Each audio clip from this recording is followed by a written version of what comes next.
সারা দেশে চলমান ধর্ষণের প্রতিবাদে ঢাকা বিশ্ববিদ্যালয়ের নারী শিক্ষার্থীদের পক্ষ থেকে ধর্ষণ বিরোধী মঞ্চ প্রতিষ্ঠার ঘোষণা দেওয়া হয়েছে। নারীর প্রতি সংঘটিত ধর্ষণ সহ সহিংসতার প্রতিবাদে শিক্ষার্থীদের সমাবেশও করা হয়েছে। ঢাকা বিশ্ববিদ্যালয়ের অপরাজেয় বাংলার পাদদেশে এর আয়োজক বিশ্ববিদ্যালয় শিক্ষক নেটওয়ার্ক। দর্শক, সেখানে আছেন আমাদের সহকর্মী মাইনুল মারুফ। আমরা সরাসরি যুক্ত হচ্ছি তার সাথে।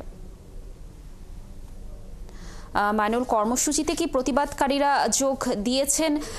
কি কি দাবি তাদের, আর কারা কারা এসে উপস্থিত হয়েছেন? কি তথ্য রয়েছে আপনার কাছে জানাবেন।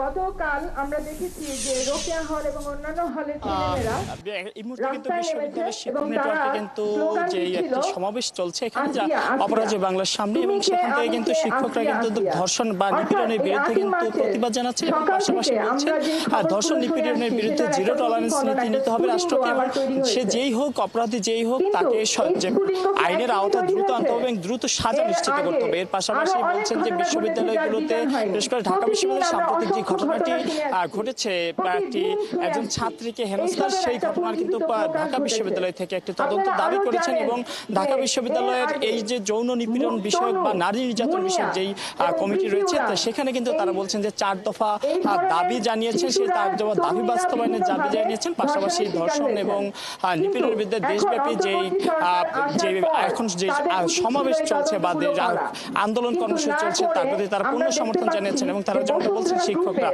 যে প্রতিটা জায়গায় যেন ধর্ষণের বিরুদ্ধে বা নারীর প্রতি সহিংসতার বিরুদ্ধে যেন প্রতিরোধ কমিটি গড়ে তোলা হয়, সকল ক্ষেত্রে যেন নারীরা সুরক্ষিত থাকে সেই ব্যবস্থা যেন রাষ্ট্র নেয়, এবং রাষ্ট্র ক্ষেত্রে যেন সকল রকমের উদ্যোগ নেওয়া হয় নারীর নিরাপত্তা নিশ্চিতের জন্য। শিক্ষা প্রতিষ্ঠানগুলোতে যেন পর্যাপ্ত নিরাপত্তা নিশ্চিত করা হয়, সেই লক্ষ্যে যেন উদ্যোগ নেওয়া হয়, এবং সেই লক্ষ্যে কিন্তু ইতিমধ্যে ধর্ষণ বিরোধী একটি প্ল্যাটফর্ম থেকে কিন্তু শিক্ষার্থীদের প্ল্যাটফর্ম, সেই প্ল্যাটফর্ম থেকে কিন্তু 9 দফা দাবি জানানো হয়েছে, এবং সেই 9 দফার দাবিও কিন্তু কিছু উপস্থাপিত হয়েছে। এখন কিন্তু শিক্ষকদের মধ্য থেকে কিন্তু বক্তব্য দেওয়া হচ্ছে। আমি শিক্ষকদের বক্তব্য আপনাদের যা বলছেন তা কিন্তু একটু আপনারা শুনতে পারেন। কাজ করছে না, তাদেরকে বর্জন করতে হবে।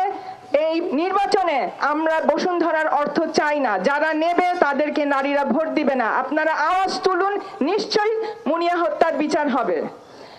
এই বলে আমি শেষ করছি আমার বক্তব্য, কিন্তু এর সাথে আমি এখন আমন্ত্রণ জানাতে চাই কাজী মারুফুল ইসলামকে। জি, যেমনটা বলছিলেন যে ইতিপূর্বে যে সকল ধর্ষণ বা নারীর প্রতি সহিংসতার ঘটনা ঘটেছে তার জন্য দ্রুত বিচার হয়, এবং সেই দ্রুত বিচার নিশ্চিত হলেই একমাত্র এই ধরনের ঘটনা রোধ করা সম্ভব, এই ধরনের ঘটনা দমন করা সম্ভব, এবং সেই লক্ষ্যে শিক্ষকরা কিন্তু তাদের প্রতিবাদ জারি রেখেছেন, এবং তারা কিন্তু এই প্রতিবাদ চালিয়ে যাবেন বলে জানিয়েছেন। এবং শিক্ষকদের পাশাপাশি এই ঢাকা বিশ্ববিদ্যালয়ের যে অপরাজেয় বাংলা, সেই অপরাজেয় বাংলায় কিন্তু শিক্ষার্থীরাও আছেন, তারাও কিন্তু একই দাবিতে এসেছেন। ধর্ষণ এবং নারীর প্রতি সহিংসতা নিপীড়নের বিরুদ্ধে তারা দাঁড়িয়েছেন। তারা বলছেন যে নারীর প্রতি যে কোনো সহিংসতার বিরুদ্ধে জন্য রাষ্ট্রকে আরো কার্যকর করতে হবে, রাষ্ট্রের আইনকে আরো কার্যকরী করতে হবে, এবং রাষ্ট্রের আইন যদি কার্যকর হয়, আইন যদি কঠোরভাবে যদি পালন করা হয়, আইন যদি কঠোরভাবে প্রয়োগ হয়, তাহলে শুধুমাত্র নারীর প্রতি যে সহিংসতা হচ্ছে তা দমন করা সম্ভব।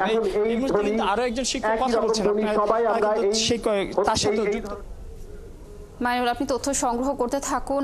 আমরা আবার আপনার সাথে যুক্ত হয়ে সমাবেশের সর্বশেষ তথ্য দর্শকদের জানানোর চেষ্টা করব। দর্শক, যেমনটি বলছিলাম যে অপরাজেয় বাংলার পাদদেশে শিক্ষক নেটওয়ার্ক সমাবেশ করছে, সেখান থেকে সর্বশেষ তথ্য জানাচ্ছিলেন আমাদের সহকর্মী।